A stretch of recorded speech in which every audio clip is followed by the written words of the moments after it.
Tamim Ad-Dari, who had embraced Islam, he used to be a Christian, embraced Islam, an Arab. He got up and he said, we were in a ship and a huge storm hit us and we were lost until our ship reached an island. We entered the island. He says, a beast came to us on this island. It had so much hair on it that we could not tell the front from its back. Which was its head, which was its tail. We don't know. And we said, Waylaki ma anti. Woe to you, what are you? Never seen a creature like you before. And she spoke. The beast said, Ana al-Jassasa. They said, Wama al-Jassasa? What is this al-Jassasa? And then the beast said, Ayyuha al-Qawm, people. Intaliqu ila hadha al-Rajul fi al-Dair. Come to this man who is waiting for you in a dair. A dair was known in those days as being like a place where people used to worship. And he said, there is a man who is waiting for your news anxiously. They said, we ran away from the beast immediately thinking it was a jinn. We entered this hut that was set for worship. And suddenly we saw in front of us a person, a man who was the biggest in build that we have yet to have seen. His arms were wrapped to his neck with chains like this. And his head and arms were also chained together to his knees, to his legs, like this. So he can just look up. And he's chained up really well, couldn't move. We said, what are you? And he said, you are able to hurt me because I'm chained up. So it's my right to ask, who are you first? They said, very well.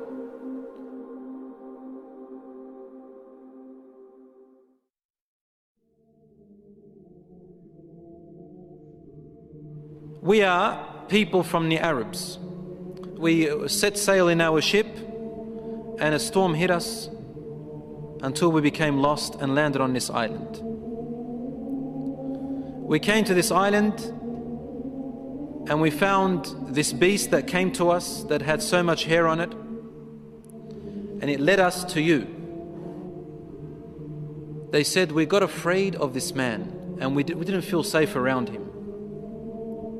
However, the man said to us, tell me about the palm trees of Baysan. Baysan is a city in Jordan. He wanted to know whether there were palm trees planted in there or not.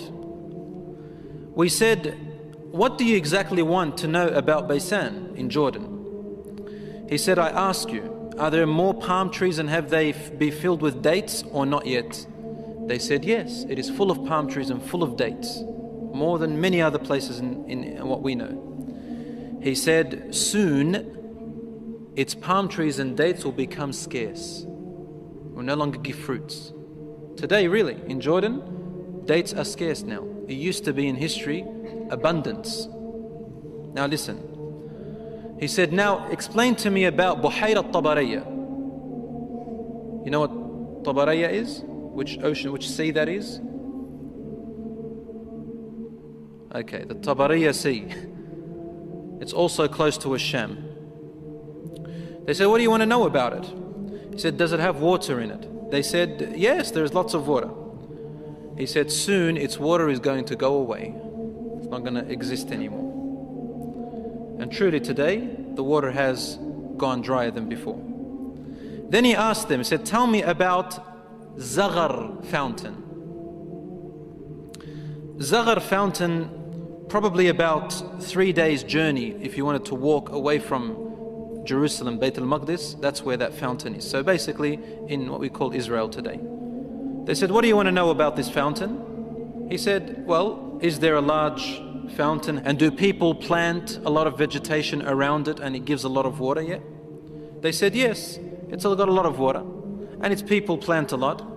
Tell me about a prophet who is ummi, who is illiterate, cannot read or write. What has he done? They said he has come out in Mecca and now he lives in Yathrib, in Medina. He asked them, have his people fought him? They said yes. He said, what did he do? They said he was driven out by his own people. But he went to another Arab, the Yathrib people and those who embraced Islam with him, and they obeyed him. This man said to them, really? Has that really happened? They said yes. He said, أَمَا إِنَّ ذَاكَ خَيْرٌ لَهُمْ أَن يُطِيعُوهُ. He said, behold, it is better for those people who obey him to keep on obeying him. He's actually supporting the Prophet ﷺ. وَإِنِّي مُخْبِرُكُمْ عَنِّي. Now I'm going to tell you about myself. إِنِّي أَنَا الْمَسِيحِ. I am Christ. Isa alayhi salam. وَإِنِّي أُوشَكُ أَن يُؤْذَنَ لِي فِي الْخُرُوجِ فَأَخْرُجْ. He said, now very soon, based on the signs you've showed me, I'm going to be given permission to leave and I'm going to come out. فَأَسِيرُ فِي الْأَرْضِ. I will walk throughout the land. فَلَا أَدَعْ قَرْيَةً إِلَّا هَبَطْتُهَا فِي 40 لَيْلَةً. He said, there wouldn't be a village or a city or a place on earth except that I would have reached it, all in 40 days. The whole world in 40 days. غَيْرَ مَكَّةَ وَطِيبَةَ. All except two places, Mecca and Tiba, Medina. فَهُمَا مُحَرَّمَتَانِ عَلَيَّ كِلْتَاهُمَا. He said, they are both forbidden for me to enter. Now when we say he enters, it means he conquers, takes over. He owns it. كُلَّمَا أَرَدْتُ أَنْ أَدْخُلَ وَاحِدٍ. He goes, every time I wanted to come into one of them, an angel will stand guard holding a sword, and he will prevent me from entering Mecca and Medina.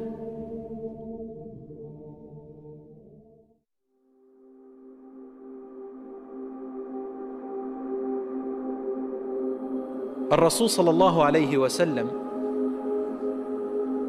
started grabbing his stick and sort of, he put it close to his hip, sallallahu alayhi wa sallam. And then he began to bang, to hit the ground with it, like this. But he was sort of tense, sallallahu alayhi wa sallam. Something very important. He was really tense about it. And he hit the floor and he said, أَلَا هَذِهِ طِيبَةٌ. Behold everyone, this is Tiba. Meaning he's pointing, this is Medina. He's in Medina, he's saying, this is Tiba, which you are in right now. He said, didn't I tell you that this man will come out and not be able to enter this land? They said, yes, Ya Rasulullah, because he had told them a lot about it before. He said, the hadith of Tamim Ad-Dari, wallahi, amazed me as he told me about him. Because it's the same as what I used to tell you about Mecca and Medina. Behold, Dajjal is somewhere in near the oceans, in one of on an island somewhere towards the east of Medina. Somewhere there, he said, in one of those oceans. Min qibal al-mashriq ma hu, towards the east somewhere.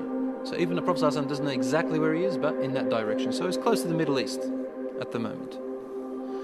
So Allahu A'lam, Ad-Dajjal will first arise in Asham, in the Middle East area, which gives a lot of sense that the Jews will be the first to follow him because they are waiting for their Messiah to come. They don't believe that Isa alayhi salam was it, and they don't want to accept Muhammad sallallahu alayhi wa sallam. So they'll be the first to follow Ad-Dajjal. They say he is the real Isa.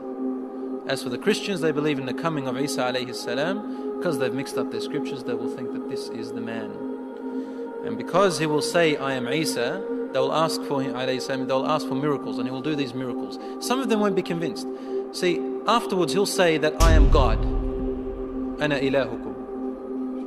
And then they'll say, what proof do you have? He said, only God can raise the dead. He said, okay, what if I raise your parents from the dead? They said, yes, we'll believe your God. So he will be able to get the jinns, the shayateen, to work for him, and he will raise them to become, to look like their parents, and they will speak to them. And so the people, non-Muslim people and the weak Muslims will follow him.